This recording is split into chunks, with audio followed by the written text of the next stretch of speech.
The lie tumbled from Willow's mouth before her brain could catch up, a desperate fiction spun for a woman who had less than a month to live. "His name is Wolfgang, Gran," Willow heard herself say, clutching her grandmother's papery hand in the sterile hospice room. "He's wonderful, thoughtful. He brings me flowers every Friday." Eleanor Thorne's eyes, still sharp despite the cancer ravaging her body, gleamed with something that looked almost like triumph. "Tell me more, darling. What does he look like?" Willow swallowed hard, guilt clawing at her throat, but the hope radiating from her grandmother's face kept the words flowing. "Tall, very tall, white blonde hair, almost silver, pale skin like porcelain. He has these eyes that seem to see right through you, like he knows every secret you've ever kept." She was describing a phantom, a composite of every romantic hero she'd ever imagined during lonely nights in her tiny apartment. "And he loves you?" Eleanor's voice cracked with emotion. "Yes." The word felt like a stone in Willow's mouth. "He says I'm his entire world." Eleanor smiled, the first genuine smile Willow had seen in weeks. "Good. That's good, sweetheart. I can go peacefully knowing you won't be alone." That night, after Willow had kissed her grandmother's forehead and stumbled out into the hospice hallway, she pressed her back against the cold wall and fought tears. 26 years old, working double shifts at a legal firm as a paralegal, drowning in student debt, and so chronically single, her houseplant was her primary conversation partner. She'd invented Wolfgang Hale out of thin air because she couldn't bear to let her grandmother die, thinking Willow would face the world utterly alone. She didn't notice the figure in the shadows at the end of the hall, didn't see the way his head tilted slightly, ancient eyes tracking her as she wiped her face and headed for the elevator. Wolfgang Draculescht, who had not used that particular surname in 3 centuries, stood motionless as the young woman disappeared from view. He had come to this hospice for Eleanor, drawn by an old debt and older memories. 57 years ago, when Eleanor had been a bright-eyed nursing student, she had found him near death in an alley, victim of a rival's ambush. She hadn't screamed, hadn't run. She had helped him to shelter and asked no questions when he'd vanished before dawn. He'd watched over her from a distance through the years, an invisible guardian ensuring her life unfolded safely. When news of her illness reached him through the network of informants he maintained, he'd come to pay his respects to a woman who had shown kindness to a monster, and he'd overheard everything, every word of that beautiful, desperate lie. Wolfgang's mouth curved slightly. Eleanor Thorne had earned a debt, and debts must be paid. If her granddaughter needed a boyfriend named Wolfgang to ease a dying woman's heart, then Wolfgang she would have. He was, after all, a king. He could play any role required.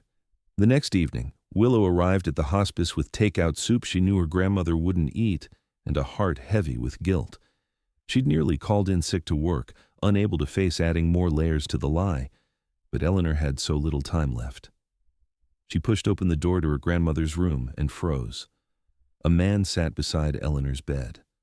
The man. Tall, exactly as Willow had described, with hair the color of fresh snow falling past his shoulders, skin so pale it seemed to glow in the dim lighting. He wore a charcoal suit that probably cost more than Willow's car, tailored so perfectly it looked painted on. When he turned to face her, his eyes were the color of winter ice, striking and inhuman in their intensity. "Willow, darling," Eleanor's voice rang with more energy than Willow had heard in months. "Wolfgang was just telling me about the restaurant where he took you last week. You didn't mention the violinist." Willow's mouth opened, closed. The container of soup slipped from her nerveless fingers. The man rose with fluid grace, moving to catch the container before it hit the floor.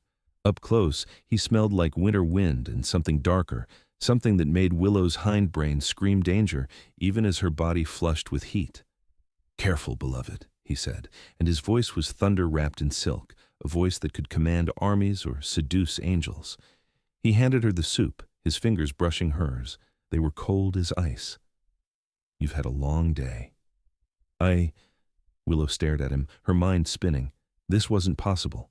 This man couldn't exist. She'd made him up. "Don't be shy," Eleanor laughed, actually laughed. "Wolfgang told me he wanted to meet me properly. Any man who loves my granddaughter deserves to know her family." The stranger's lips curved into something that might have been a smile on a less dangerous face. He placed a hand on the small of Willow's back, possessive and warm despite the cold of his fingers, and guided her toward the chair on Eleanor's other side. "We should let your grandmother rest," he murmured against her ear, quiet enough that only she could hear. "But first, tell her about the flowers I brought you today." Willow's heart hammered against her ribs. She should scream, call security, demand to know who this lunatic was and how he'd known about her lie. But Eleanor was glowing, sitting up straighter, eating the applesauce a nurse had brought as though she had an appetite again. "They were beautiful," Willow said faintly. "Roses, white ones."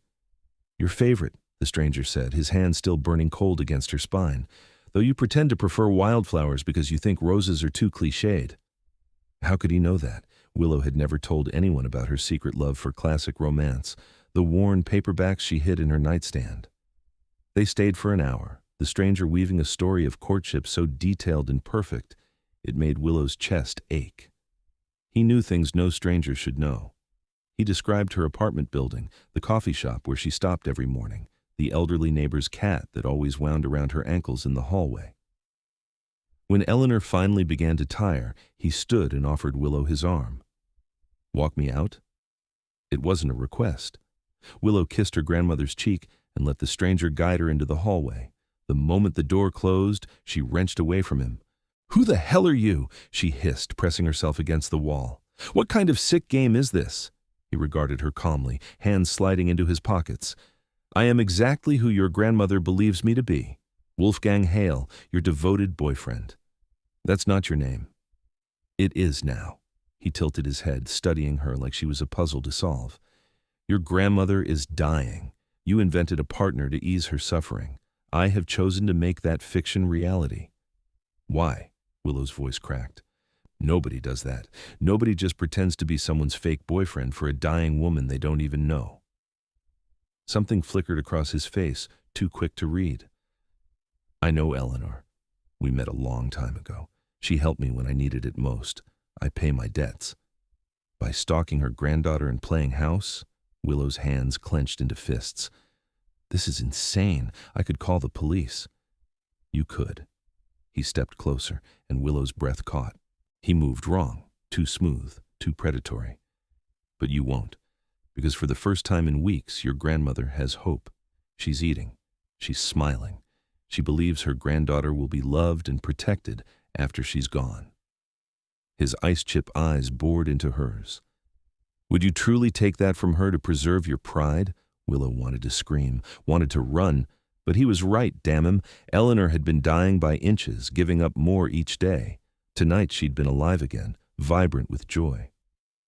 "This is temporary," she said, forcing steel into her voice. "Just until she passes, then you disappear from my life and never contact me again." "Agreed." He extended his hand. "Do we have an accord?" Willow stared at his palm, pale and long-fingered and somehow threatening. Shaking hands with this man felt like signing away her soul. She took his hand anyway. His grip was firm and freezing, and when his thumb brushed across her knuckles in what might have been a caress, electricity shot up her arm. "I'll need your phone number," she said, trying to sound businesslike.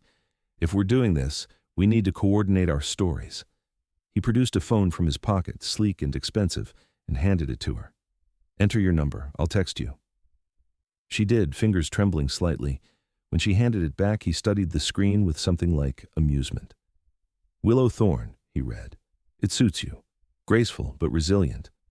And you are really named Wolfgang?" "I have borne many names. Wolfgang will serve." Before she could ask what that meant, he lifted her hand to his lips and pressed a kiss to her knuckles. The gesture was old-fashioned, courtly, and it made her stomach flip. "Until tomorrow, beloved," he murmured. Then he turned and walked away, disappearing around a corner with that same uncanny fluid grace. Willow stood in the empty hallway, her hand tingling where his lips had touched, and wondered what she'd just agreed to. Her phone buzzed an hour later as she sat in her apartment, staring at a glass of wine she couldn't bring herself to drink. "Unknown number. Tomorrow at 6 p.m. I will collect you from your address. We're having dinner with Eleanor. Wear something comfortable." "Willow.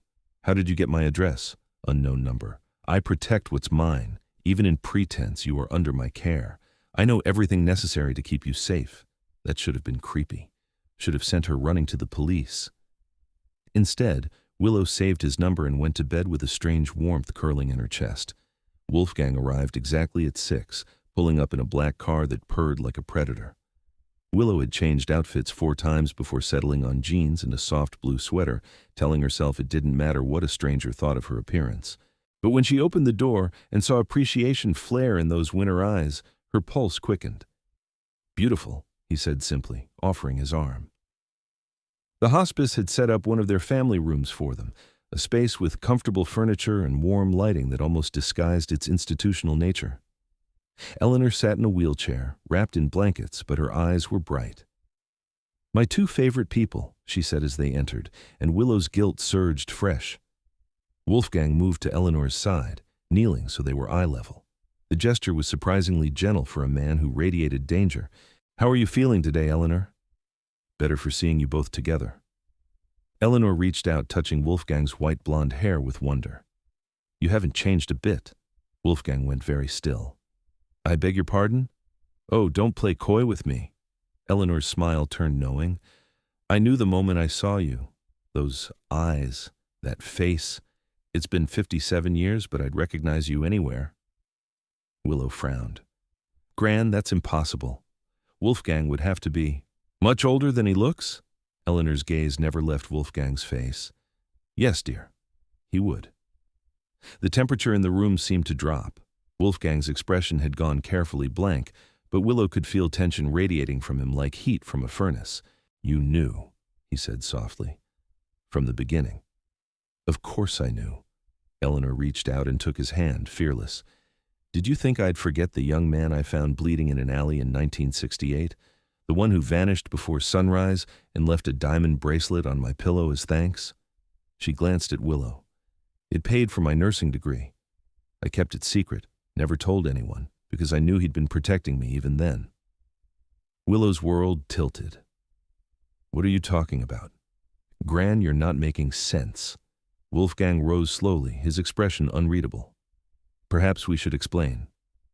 "You should," Eleanor said firmly. "No more secrets, not from her."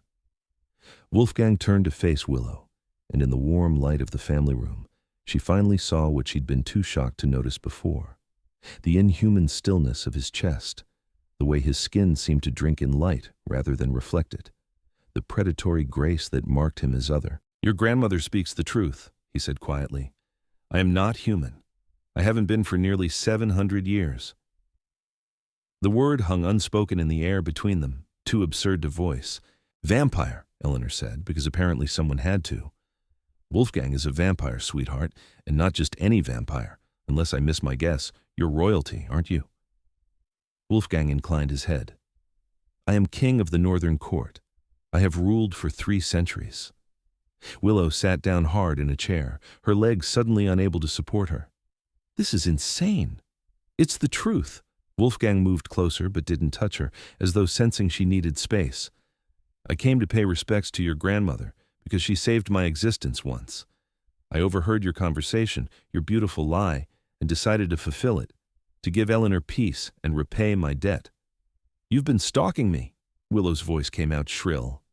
"Learning about me, watching me. Protecting you," Wolfgang corrected. "The moment I stepped into this role, you became mine to guard. There are dangers in my world you cannot imagine. I don't want to be yours." Willow stood, backing toward the door. "This is crazy. Vampires aren't real." "Willow," Eleanor's voice cut through her panic. "Look at me, sweetheart."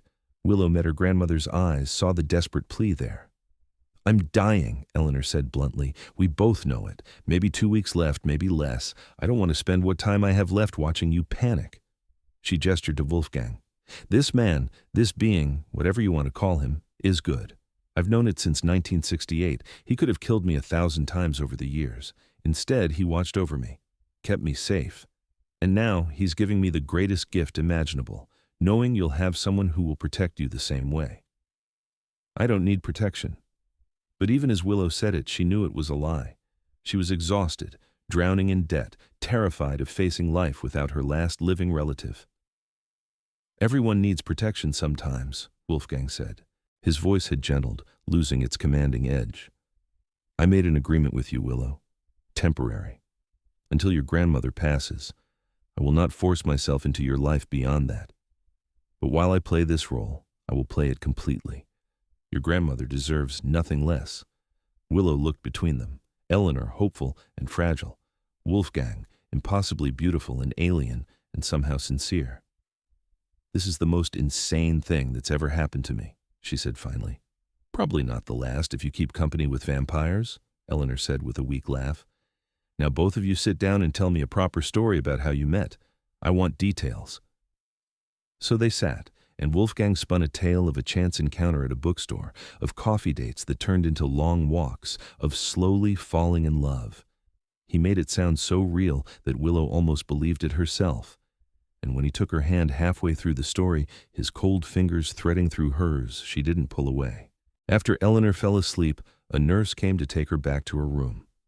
Wolfgang walked Willow to her car in the parking lot, silent until they stood beside her battered Honda. "You're handling this better than most would," he observed. "I'm not handling it. I'm in shock." Willow leaned against her car door, suddenly exhausted. "Why did you really do this? And don't tell me it's just about paying a debt." Wolfgang was quiet for a long moment, his face turned up toward the night sky. "I have lived 7 centuries, he said finally. "I have ruled kingdoms, commanded armies, negotiated treaties that shaped the modern world. I have wealth beyond measure and power that would terrify you." He looked at her, and his expression was almost vulnerable. "But I have never been loved, not truly. When I heard you describing your perfect partner to comfort your dying grandmother, I wondered what it might feel like to be that person, even if only in pretense." Willow's throat tightened. "That's the saddest thing I've ever heard." Perhaps his mouth curved slightly. "Or perhaps it's an opportunity. You needed a boyfriend. I needed to remember what it feels like to be wanted rather than feared. We're helping each other." "I'm not going to fall in love with you," Willow said, but the words sounded hollow even to her own ears. "Of course not. This is temporary." Wolfgang stepped closer, reaching up to tuck a strand of hair behind her ear. The gesture was tender, devastatingly intimate. "But perhaps we can both pretend convincingly enough to fool ourselves along with Eleanor." His thumb traced her cheekbone, and Willow shivered. "I should go," she whispered. "You should." But he didn't move away. "Wolfgang." "Yes, beloved. Thank you for doing this. It's strange and complicated and probably going to give me a nervous breakdown, but my grandmother is happier than she's been in months. So thank you." His hand fell away. "Sleep well, Willowthorn. I'll see you tomorrow." She climbed into her car and drove home, watching in her rearview mirror as he stood motionless in the parking lot, a pale figure carved from moonlight. The next 3 days blurred together in a strange domestic fantasy. Wolfgang appeared at her apartment each evening, sometimes with flowers, once with takeout from a Thai place she'd mentioned loving. They'd eat together, his portions untouched, but the gesture still warming something in her chest, and then drive to the hospice. For Eleanor, they played the perfect couple. Wolfgang told stories about fictional dates with such vivid detail that Willow began to wish they were real. He described taking her to an art gallery where she'd spent an hour analyzing a single painting, a farmer's market where she'd insisted on buying flowers for their home, a rainy afternoon spent reading in a bookstore cafe. None of it had happened. All of it felt true. "You're a very good liar," Willow said on the 4th night, sitting beside him in his car after another visit. "Those stories, they're so detailed. How do you come up with them?" Wolfgang's hands tightened on the steering wheel. "They're not lies. They're things I would do with you, if this were real." Willow's breath caught. "Wolfgang." "I know." He didn't look at her. "This is temporary. You've been clear about that. But indulge me in imagining what could be." Something cracked in Willow's chest.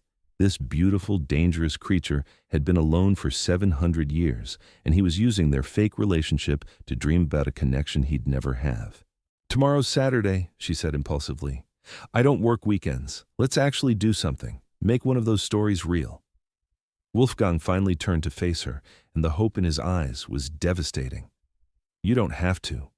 I want to. We'll visit Gran in the evening like always, but during the day, let's go to that farmer's market you mentioned, the one on 5th Street. I've always wanted to go but never had anyone to go with. The sun, Wolfgang said carefully. I can manage brief exposure with proper protection, but it's painful. Then we'll go in the late afternoon. The market's open until 7. Willow smiled, surprising herself. Unless you're too busy ruling your vampire kingdom. My kingdom can survive without me for an afternoon.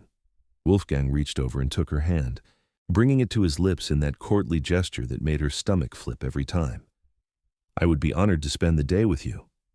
The farmer's market was crowded with people examining organic vegetables and handmade crafts. Wolfgang had arrived at her apartment at 4, dressed down in dark jeans and a black Henley that should have made him look more casual, but somehow only emphasized his otherworldly beauty. He wore sunglasses and gloves, long sleeves covering every inch of skin, but Willow could see him flinch slightly when direct sunlight hit his face. We can leave, she said immediately. This was stupid. I wasn't thinking. No.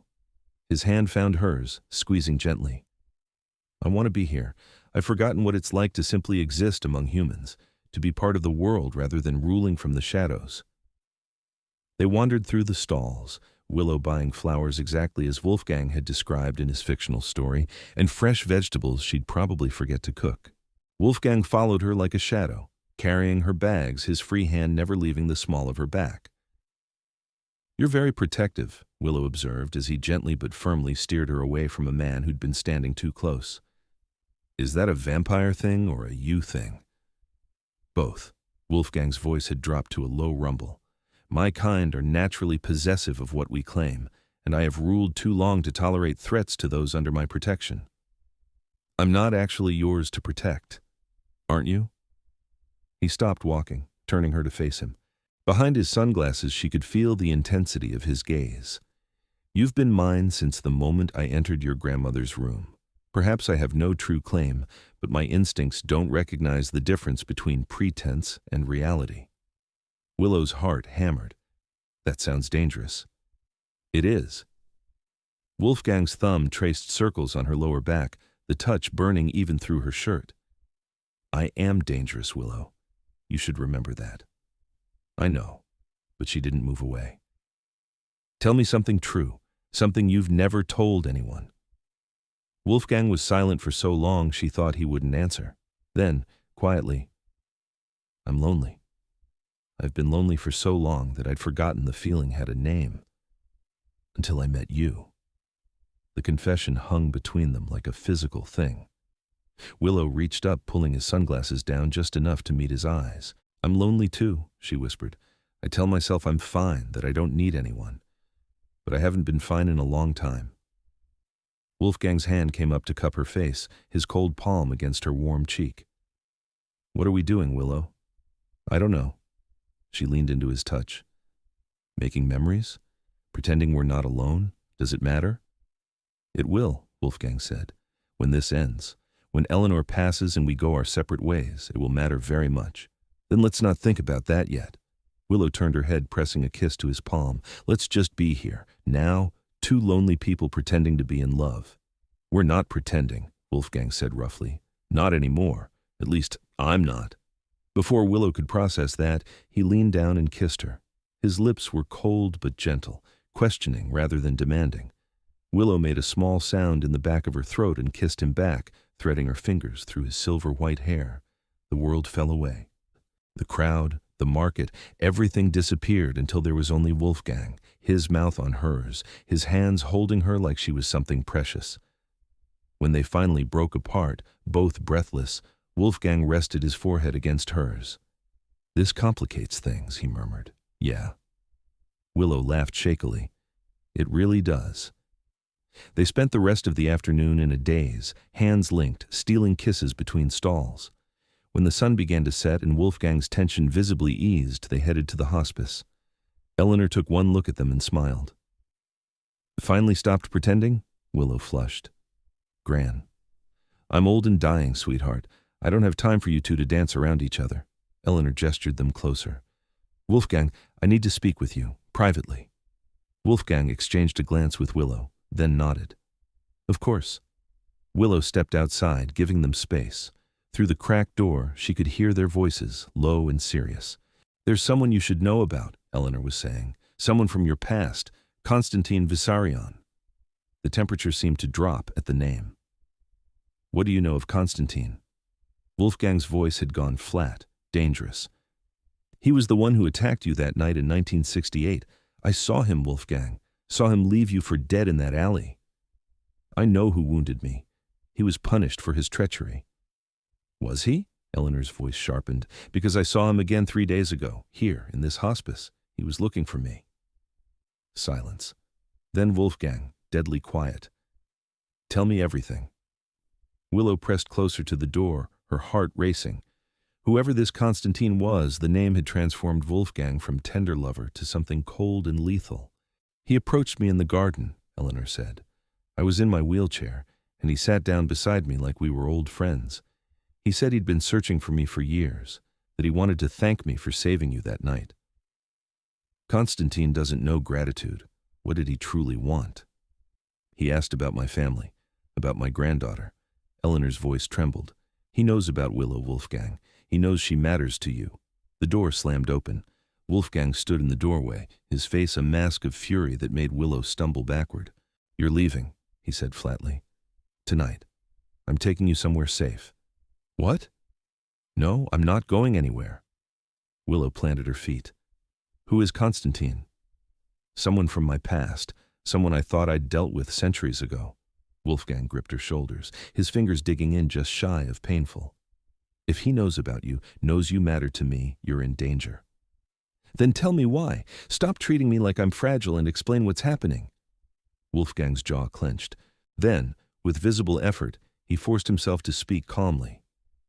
Konstantin Vissarion was once part of my court. He tried to assassinate me 200 years ago because he wanted the throne. I defeated him, stripped him of his rank, and exiled him. If he's targeting your grandmother, it's to hurt me. And if he knows about you, he'll use me against you. Willow finished the sentence, her mouth dry. Because I matter to you. Yes? Wolfgang's hands gentled on her shoulders. You matter to me far more than is wise, and Konstantin will exploit that without mercy. Eleanor called from inside the room. Stop arguing and come here, both of you. They returned to find her sitting up straighter, color high in her papery cheeks. You're not taking Willow away from me in my last days, she said firmly, and you're not letting that monster make you afraid. Wolfgang, you're a king. Act like one. Wolfgang's expression softened. You would lecture royalty on its deathbed? I'll lecture anyone who needs it. Eleanor held out her hands, one to each of them. Listen to me. I'm dying anyway. If Konstantin wants to threaten me, let him come. But you two have something real now, something worth protecting. Don't let an old enemy steal that from you. Your grandmother is remarkably bloodthirsty for a dying woman, Wolfgang said, but there was fondness in his voice. I just know what matters. Eleanor squeezed their hands.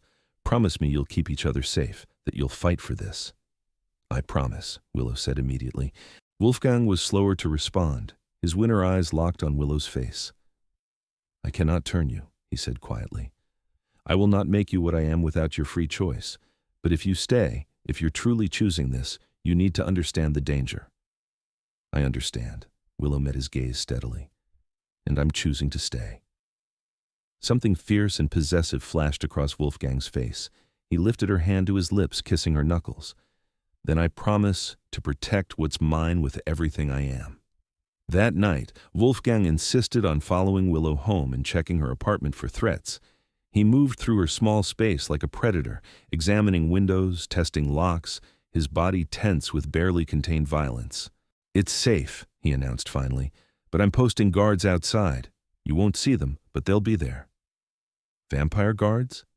Members of my court, loyal to me. Wolfgang pulled out his phone, typing rapidly. I'm also moving you to a safe house tomorrow. I have work. Call in sick. Wolfgang, I can't just disappear. I have bills to pay, responsibilities. He looked at her like she'd spoken a foreign language. I can provide for you. Money is not a concern. It's a concern for me. Willow crossed her arms. I'm not going to become some kept woman hiding in your vampire fortress. If we're doing this, if we're making this real, then we do it as equals. Wolfgang's expression shifted, something like respect flickering in his eyes. You're not afraid of me.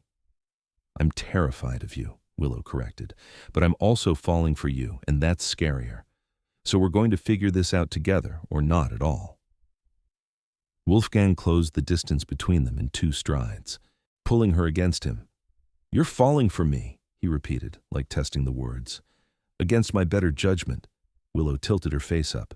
"You're bossy and overprotective, and you've been dead for 700 years. I am all those things." Wolfgang's hand slid into her hair. "And I am completely, irrevocably falling for you as well. You're brave and stubborn, and you make me want to be more than a king ruling from the shadows." He kissed her then, deep and desperate, and Willow melted into him. His body was cold but solid, strong enough to hold her and gentle enough to make her feel cherished. When they finally broke apart, Wolfgang rested his chin on top of her head. "Stay with me tonight. Let me hold you and know you're safe." "I don't think that's a good idea." "I didn't ask if it was good. I asked if you would." Willow should say no, should maintain boundaries, but the thought of sleeping alone in her apartment knowing a vampire assassin might be hunting her was terrifying. "Just holding," she said firmly, "nothing more. I am a king, Willow. I have perfect control." Wolfgang's voice was amused, "though I make no promises about where I'll want to put my hands." "Wolfgang!" "Just holding," he agreed, laughing softly. "Come, I have a car outside." He took her to a building in the historic district, all Gothic architecture and old money. His apartment, when they entered, was exactly what she had expected: high ceilings, antique furniture, and floor-to-ceiling windows with blackout curtains. "You live alone?" Willow asked, taking in the pristine space. "I have for a very long time. Allowing people into my personal space requires trust I rarely give." Wolfgang shrugged out of his jacket. "You're the first human to enter this apartment in 2 centuries. The weight of that confession settled over Willow. "I'm honored." "You should be." But his tone was gentle.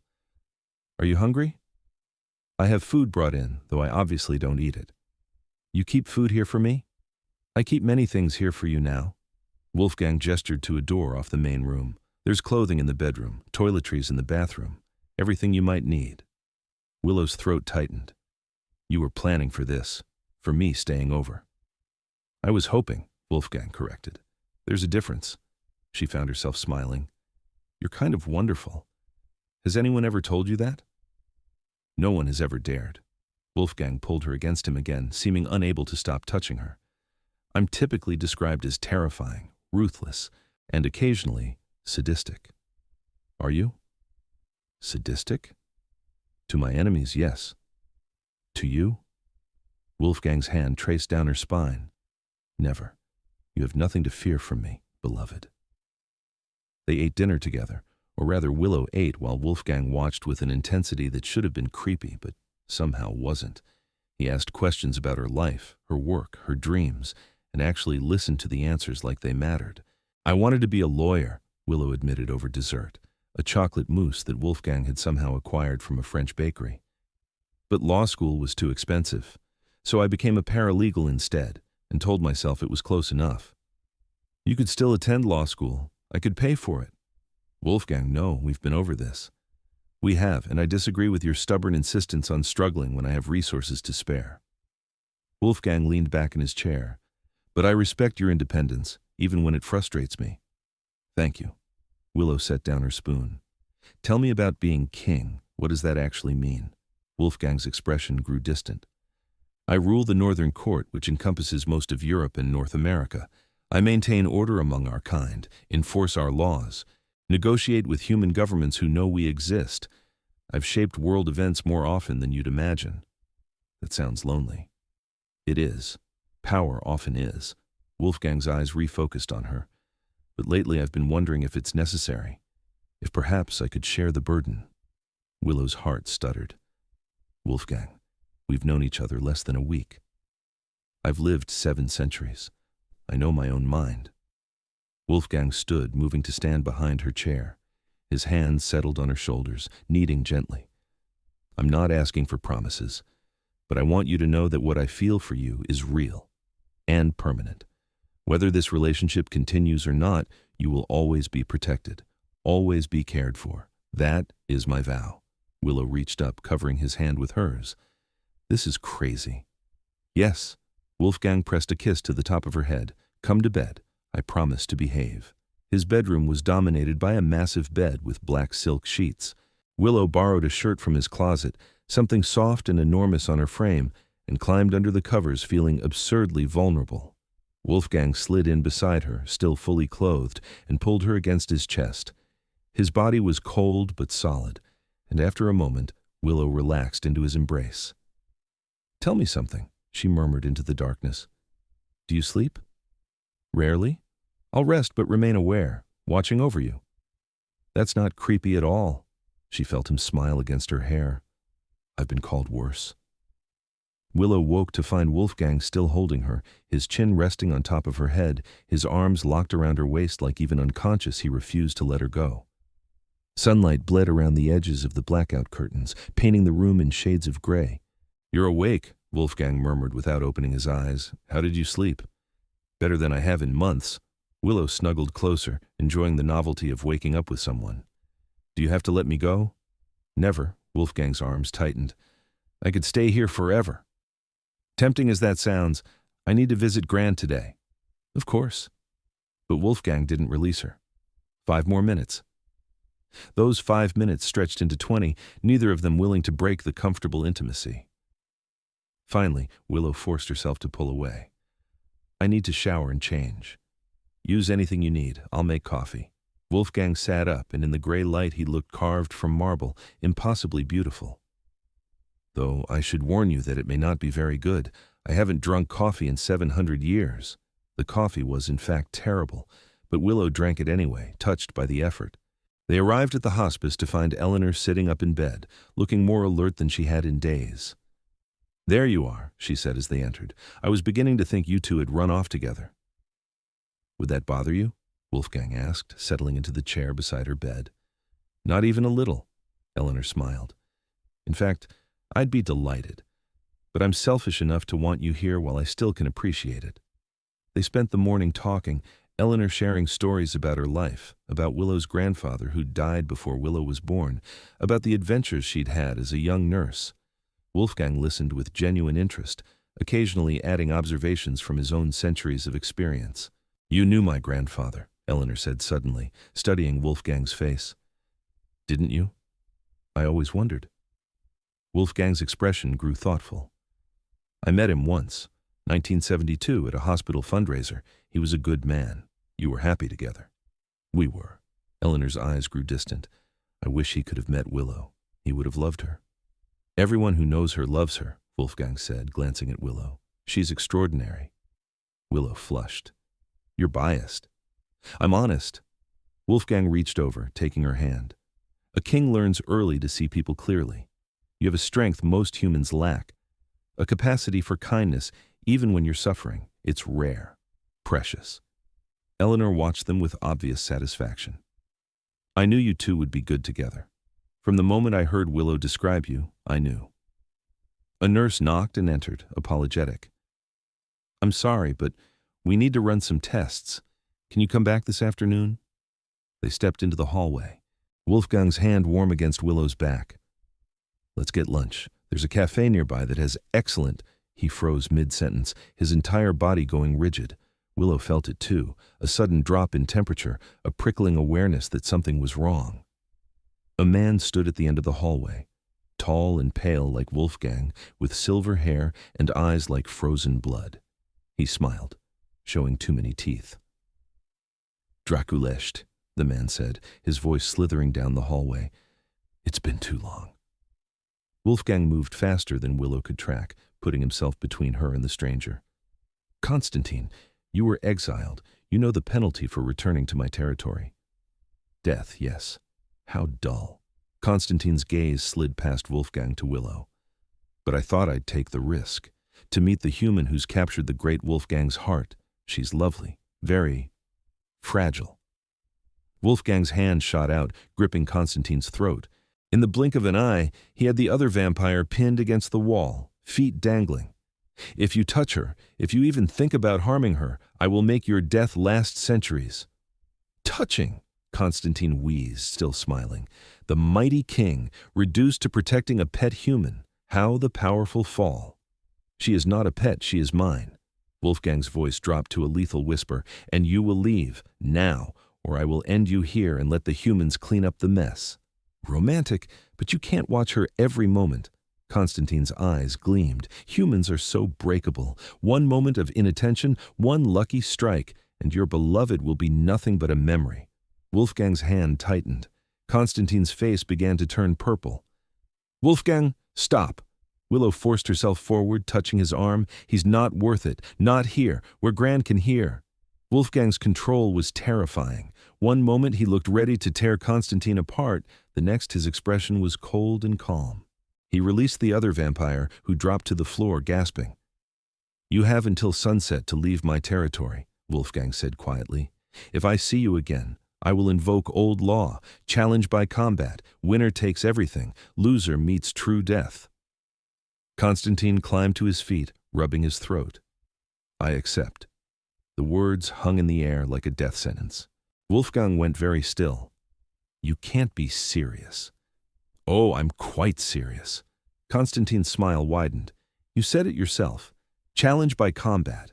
I formally challenge you for the throne of the Northern Court and everything that comes with it." His gaze slid to Willow. "Including your precious human." "No." Wolfgang's voice was flat. "I withdraw the challenge." "Too late. You spoke it before witnesses." Constantine gestured to the hallway, where nurses and visitors had stopped to stare. "Old law is binding. The duel will take place at the next full moon, 3 days from now." He bowed mockingly. "I'll see you then, my king, and your lovely companion." He vanished, moving too fast to track. Wolfgang stood frozen, his hands clenched into fists. Willow touched his arm, and he flinched like she'd burned him. "Wolfgang, I've killed you." His voice was hollow. "My arrogance, my inability to control my temper, I've sentenced you to death." "What are you talking about?"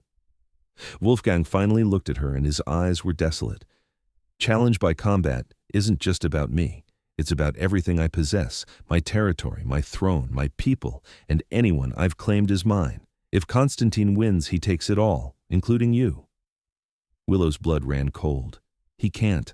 I'm a person, not property.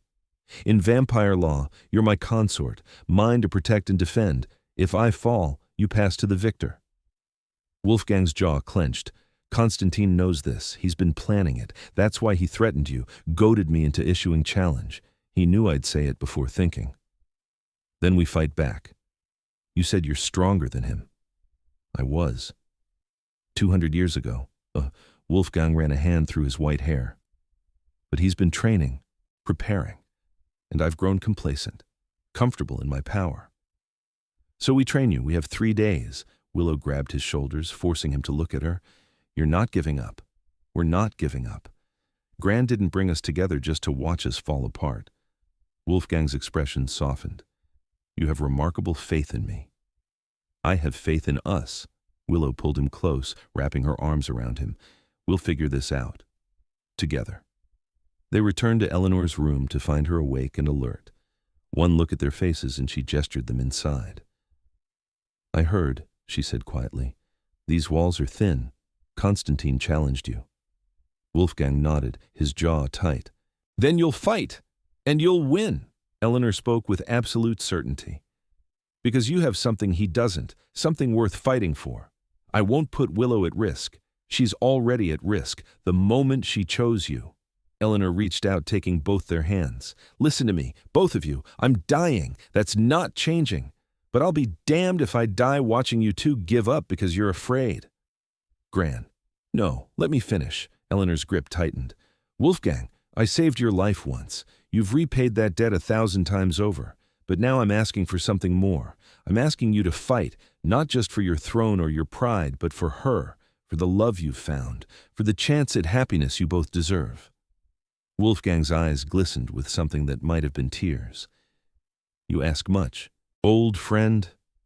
"I ask everything, because you're capable of it," Eleanor smiled. "Now get out of here. You have training to do. Come back tomorrow and tell me you've got a plan." Outside, Wolfgang pulled Willow into an alcove, pressing his forehead to hers. "I need to take you somewhere safe, somewhere Constantine can't reach you." "No, I stay with you." "Willow." "No." Willow cupped his face, forcing him to meet her eyes. If we're doing this, if we're really making this relationship work, then we're partners. That means I don't hide while you face danger alone. We face it together." Wolfgang's control cracked.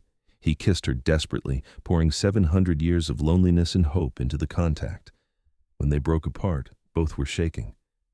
"You'll be the death of me," he murmured against her lips. "Or your salvation." Willow kissed him again, softer. "Take me to your court. Introduce me to your people. Let me see the world you're fighting to protect." Wolfgang studied her for a long moment, then nodded. "As you wish. But you stay close to me at all times, and if I tell you to run, you run. Promise me." "I promise." The northern court existed beneath the city, in caverns that had been carved and refined over centuries. Wolfgang led Willow down through a hidden entrance in his building's basement, and with each step the air grew colder, the shadows deeper. "This place is incredible," Willow breathed, staring at the soaring stone architecture, the bioluminescent moss providing ghostly light. "This has been the seat of my power for 300 years. Wolfgang's hand tightened on hers. "My people will react strongly to your presence. Humans are forbidden in court except as food or servants. Bringing you as my consort will be controversial." "Food?" Willow's voice rose slightly. "We have volunteers, people who trade blood for money and protection. It's consensual." Wolfgang pulled her closer. "You have nothing to fear. I will drink from no one but you, if you'll allow it." Willow's heart stuttered. "You haven't fed from me yet." "I've been feeding from blood bags, medical supply. It sustains but doesn't satisfy." Wolfgang's eyes gleamed red in the dim light. "But I won't take from you without permission, without you wanting it as much as I do." Before Willow could respond, they entered a massive chamber. Dozens of vampires turned to stare, their eyes glowing in the darkness like predatory animals. Wolfgang stepped forward, his entire demeanor changing. Gone was the gentle lover from her apartment. This was Wolfgang Draculecht, king of the northern court, and he radiated power that made Willow's knees weak. "My court," he announced, his voice carrying through the cavern. "I present Willow Thorn, my consort. She is under my protection, and any who threaten her threaten me directly." Silence. Then a woman stepped forward, tall and elegant, with silver hair and ancient eyes. "My lord, this is unprecedented. A human consort." "Is my choice to make." Wolfgang's tone brooked no argument. "Are you questioning your king, Serafina?" The woman, Serafina, lowered her eyes. "No, my lord, I merely wish to understand." "Then understand this." Wolfgang pulled Willow against his side. "In 3 days, I face Constantine Vissarion in challenge by combat. When I win, Willow will be formally recognized as queen consort. Any who cannot accept this may leave now with my blessing." The tension in the room was suffocating.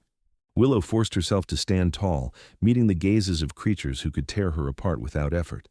Finally, Serafina knelt. "We stand with you, my lord, and with your chosen." One by one, the other vampires followed, kneeling in a wave of submission. Wolfgang's hand on Willow's back gentled. "Rise, all of you. We have work to do." The next 3 days blurred together in a haze of preparation. Wolfgang trained with members of his guard, ancient vampires who pushed him hard, testing his reflexes and strength. Willow watched, learning the brutal efficiency of vampire combat, the speed and power that made them apex predators. At night, she curled against Wolfgang in his bed, neither sleeping much, talking instead about everything and nothing. He told her about ruling through centuries, about the loneliness that had nearly broken him, about how she'd brought light back into his existence. She told him about her dreams, her fears, her desperate desire to matter to someone, to be loved not for what she could provide, but simply for existing. "You matter," Wolfgang said fiercely, holding her so tight it almost hurt. "You matter more than any throne or crown. If I lose everything but you, I'll still count myself blessed." On the second day, Eleanor took a sharp downturn. They rushed to the hospice to find her struggling to breathe, her body finally giving up. "I'm here," Willow whispered, gripping her grandmother's hand. "We're both here." Eleanor's eyes fluttered open. "Tell me you love each other. Let me hear it before I go." Willow looked at Wolfgang, saw the same desperate truth in his eyes that she felt in her chest. "I love him," she said clearly. "I love Wolfgang more than I thought possible." And I love Willow with everything I am, Wolfgang added, his voice rough with emotion. She is my heart, my salvation, my reason to keep fighting. Eleanor smiled, tears tracking down her papery cheeks. Good. That's good. Her breathing rattled. Wolfgang, promise me, when she's ready, when she asks, you'll turn her. Let her have forever with you. Eleanor. Wolfgang started. Promise me. Eleanor's grip tightened with surprising strength. Don't let her grow old and die while you stay young. Give her the choice. I promise, Wolfgang said hoarsely, on my honor as king, when she asks, I will turn her. Willow, Eleanor turned her gaze. Be happy, sweetheart. Be brave. Love him with everything you have and don't look back. I will, Willow sobbed. I love you, Gran. I love you too. So much. Eleanor's eyes closed. Now get out of here. Go win tomorrow's fight. Come back and tell me about it. They sat with her for another hour until her breathing evened and she fell into a deep sleep. The nurses promised to call if anything changed. Outside, Wolfgang pulled Willow into his arms and they stood in the parking lot, holding each other as the sun set. She's dying, Willow whispered. She's lived well, loved well. Wolfgang stroked her hair. She'll pass peacefully, knowing you're protected and cherished. Will I really lose her tomorrow? Perhaps, or perhaps she'll hold on to hear that I won. Wolfgang pulled back, cupping Willow's face. Either way, we honor her by fighting, by loving each other the way she wanted. Willow nodded, wiping her eyes. Then let's go home. And tomorrow you're going to destroy Constantine and claim your throne and your future. Wolfgang's smile was fierce, as my queen commands. The duel took place in the deepest chamber of the court, a vast arena carved from living rock. Vampires packed the space, hundreds of them, witnesses to the challenge. Willow sat on a raised dais beside Wolfgang's throne, Serafina standing guard beside her. If things go badly, Serafina murmured, I'll get you out. I swore to serve Wolfgang, and that means protecting what he loves. Thank you, Willow said, surprised. I thought you didn't approve of me. I don't approve of change, but I approve of my king being happy. Serafina's ancient eyes softened. He's been lonely for so long, you've given him hope. For that alone, I'd die defending you. Wolfgang entered the arena, stripped to the waist, his white skin gleaming in the ghostly light. He moved like violence contained, every step precise and deadly. Constantine entered from the opposite side, equally bare, equally deadly. His smile was cruel as he looked up at Willow. Last chance to surrender, Draculesht, Constantine called. Give me the human, abdicate your throne, and I'll let you live in exile. I'd rather die than let you touch her. Wolfgang's voice was cold. Come then, pretender, let's end this. They came together like thunderclaps, moving too fast for Willow to track. Constantine was fast, brutal, using tricks and dirty tactics. But Wolfgang was stronger, fueled by purpose, fighting with the desperation of a man protecting everything he loved. Blood splattered the arena floor, both vampires taking wounds that would have killed a human instantly. Wolfgang's healing kept pace with the damage, but Willow could see him tiring, Constantine's youth and viciousness taking their toll. Get up! Willow screamed as Wolfgang went down under a vicious strike. Wolfgang, get up! Wolfgang's head turned, his ice-blue eyes finding hers across the arena. She saw him remember why he was fighting, saw resolve harden his features. He rose, faster than before, and when he attacked again, it was with the full fury of his power. Constantine fell back, his confidence cracking as Wolfgang pressed the advantage. You forgot what it means to be king, Wolfgang snarled, landing a strike that sent Constantine to his knees. I have ruled for 3 centuries because I am stronger, faster, more ruthless than any who challenge me. But more than that, I have something worth fighting for, something you'll never understand. He grabbed Constantine's throat, lifting him off the ground. Yield or die. Constantine spat blood. I yield. Wolfgang held him for a moment longer, then dropped him. You're exiled permanently. If you return to my territory, I'll kill you without trial. Do you understand? Yes. Constantine climbed to his feet, defeated. I understand.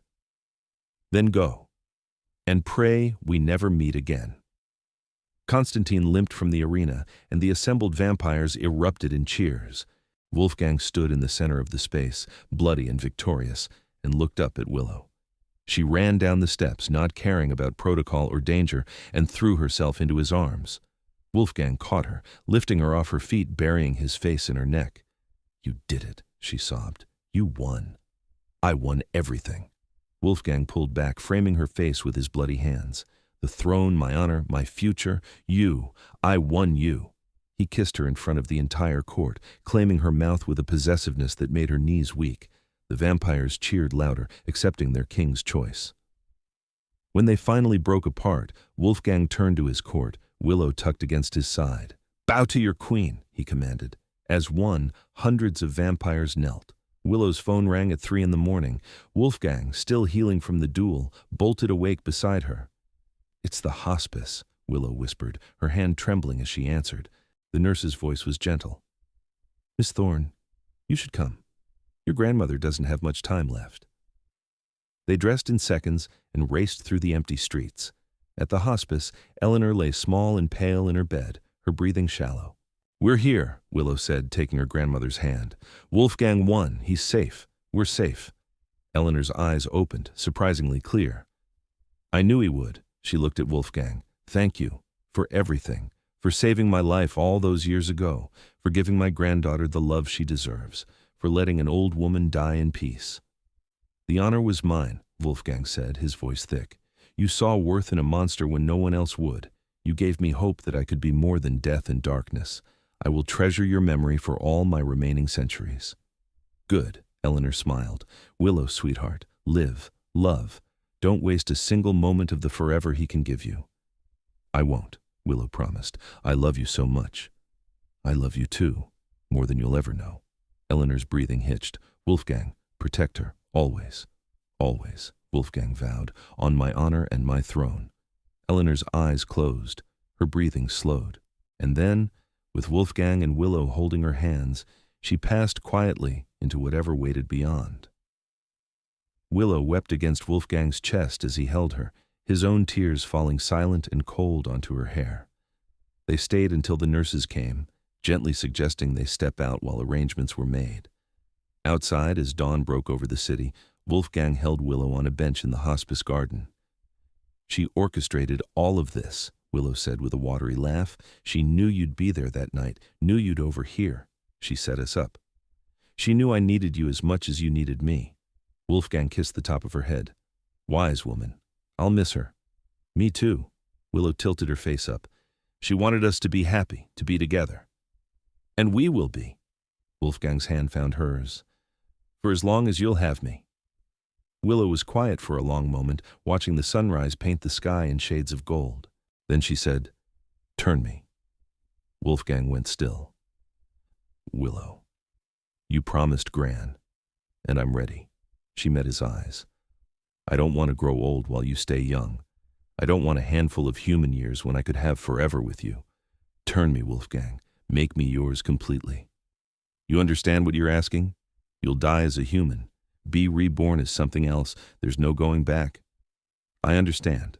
Willow cupped his face. "I choose this. I choose you. I choose forever."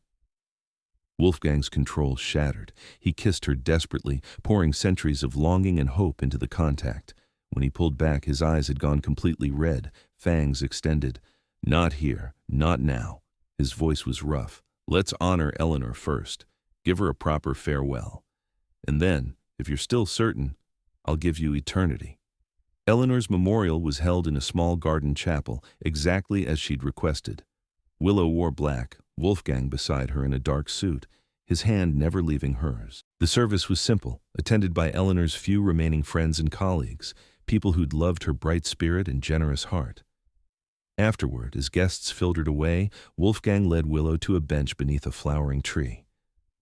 "Your grandmother made one more request," he said quietly. "She asked me to propose here, in this garden, after her memorial. She said grief and joy should be braided together, that new beginnings should honor endings." Willow's breath caught as Wolfgang slid from the bench, kneeling before her in the soft grass. He produced a ring, a sapphire surrounded by diamonds that glowed in the fading light. "What?" "Willow Thorne," he said, his voice carrying the weight of centuries.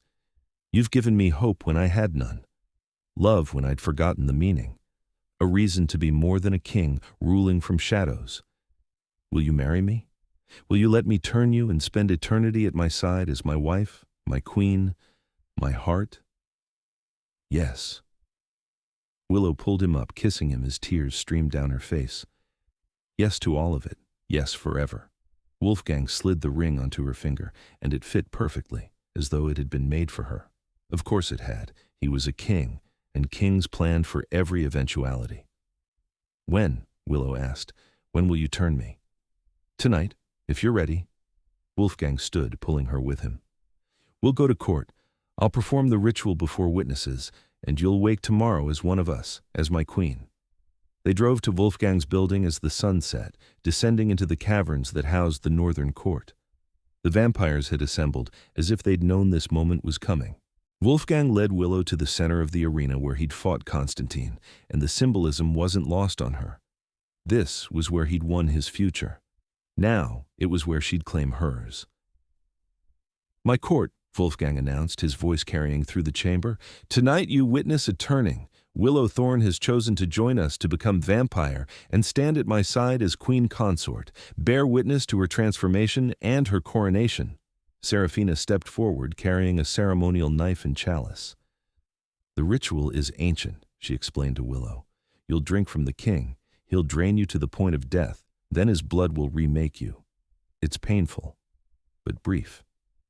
I'm ready, Willow said, surprised by how steady her voice was. Wolfgang took the knife, drawing it across his wrist. Black blood welled up, and he held it over the chalice, letting it flow. Drink, he said, offering the chalice to Willow. 3 swallows, no more. The blood was cold and copper sweet. Willow drank, feeling it burn down her throat like ice and fire combined. Power flooded her system, Wolfgang's ancient strength pouring into her. Now comes the hard part. Wolfgang set aside the chalice and pulled Willow into his arms. I'm sorry, beloved. This will hurt. His fangs sank into her throat, and Willow gasped. It was pain and pleasure mixed, her blood flowing out as his venom flowed in. She felt herself weakening, her heart slowing, darkness creeping in at the edges of her vision. Just as she thought she might actually die, Wolfgang pulled back. He bit his own wrist again and pressed it to her lips. Drink, drink, and be reborn. Willow latched onto his wrist, drinking desperately. His blood flooded her system and everything changed. Her heart stopped, stuttered, restarted with a different rhythm. Her senses exploded, suddenly able to hear every whisper in the chamber, smell individual vampires, see in the darkness like it was daylight. She was dying. She was being born. She was transforming into something new. When it was over, Willow pulled back from Wolfgang's wrist and stared at her hands. They were paler now, her veins visible beneath paper-thin skin. She felt powerful, invincible, like she could tear apart the world if she wanted. How do you feel? Wolfgang asked, watching her carefully. Incredible. Willow's voice came out different, richer, with echoes of power. Is this how you feel all the time? Welcome to immortality, my love. Wolfgang pulled her close, kissing her forehead. You're one of us now. Serafina approached, carrying a crown. It was simple but beautiful, wrought from silver and set with sapphires. Kneel, she instructed Wolfgang, and to Willow's shock, he obeyed immediately. Serafina placed the crown on Willow's head, her voice ringing through the chamber. I present Willow Hale, queen consort of the northern court. May she reign in wisdom and strength alongside her king. The assembled vampires cheered, the sound thunderous in the enclosed space. Willow looked down at Wolfgang, still kneeling before her, and saw love and devotion shining in his ice-blue eyes. Rise, she said, testing her new authority. Wolfgang stood, towering over her but somehow still making her feel like the most powerful person in the room. My queen, he murmured, taking her hand and kissing it. My wife, my eternity. Not wife yet, Willow corrected. We still have to have a wedding. Then we'll have one. As elaborate or simple as you wish. Wolfgang pulled her against him. But tonight, let me take you home. Let me show you all the pleasures your new existence can offer. They left the court, amid cheers and well-wishes, ascending back to Wolfgang's apartment as the city sparkled below them. Willow's new senses made everything overwhelming, but Wolfgang's hand in hers kept her grounded. In his bedroom, he undressed her slowly, reverently, kissing every inch of newly immortal skin. When he finally pressed into her, both of them gasped at the intensity. Vampire senses made everything sharper, more vivid, and Willow felt like she might shatter from the pleasure. Afterward, they lay tangled together, Wolfgang tracing patterns on her bare skin. "Do you regret it?" he asked quietly.